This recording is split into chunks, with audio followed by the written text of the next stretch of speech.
This is surreal. I could be saying goodbye to my house one last time as they're having us evacuate. This is scary.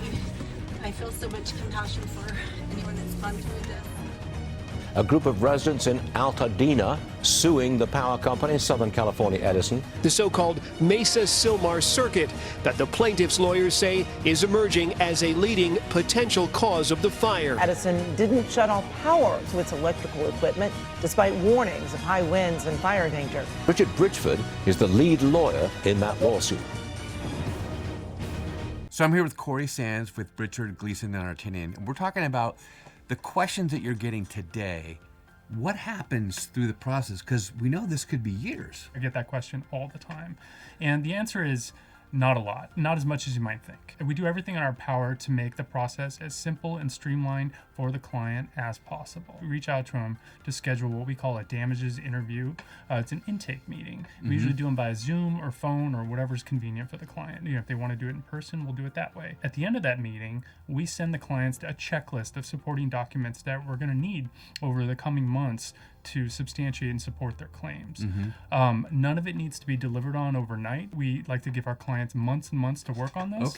But we get them sort of engaged in the process where our team is working on the liability phase and trying to establish liability against defendants, and hopefully get it into a mediation protocol and get claims settled as quickly as possible. And then on the other side, we've got this proving up of the damages. These are things like personal property inventory lists, sort of out-of-pocket expense receipts, emotional distress narratives, so on and so forth. We're taking those as the client is providing them to them, and we're compiling them and building them into our demand package that would eventually submit to defendants in a mediation. In the last mediation protocol we were involved in, the clients were paid within 30 days of that mediation. When you say client, you mean each person that you signed up as a client goes into mediation with the plaintiff. They don't have to be there, but it's their case individually, one at a time. Close. The way it works, we usually mediate these by household.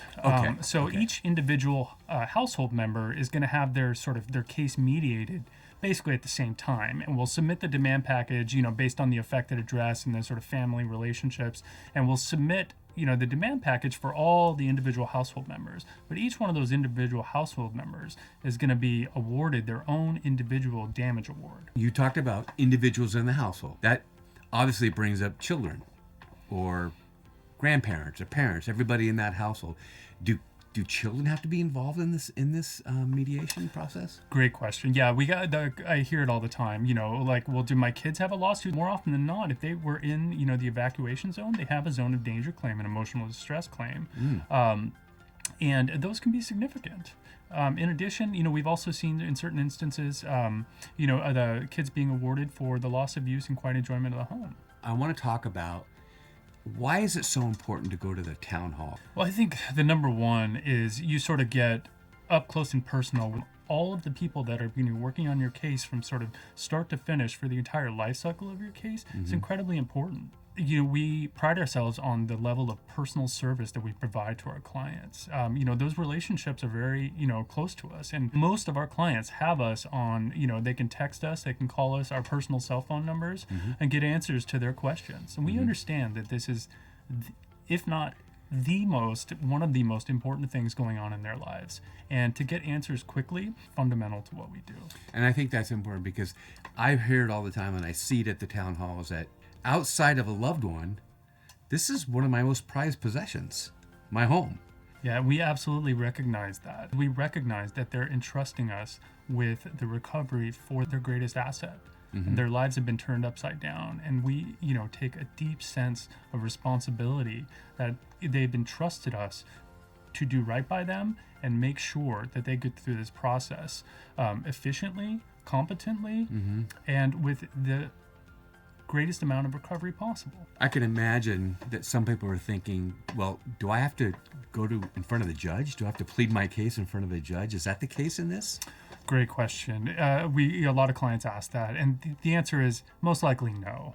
99% of clients are never going to have to set foot in a courtroom. Most of this can be dealt with via email and phone. And really, at the end of the day, that's why you hired Bridgford, Gleason Artinian, to have the experts deal with your case, leave that to the side. Let us do our thing to get your life back in order, right? Exactly. We do all we can to make the process as simple and straightforward for the client to help them get through this as quickly as possible and as painlessly as possible.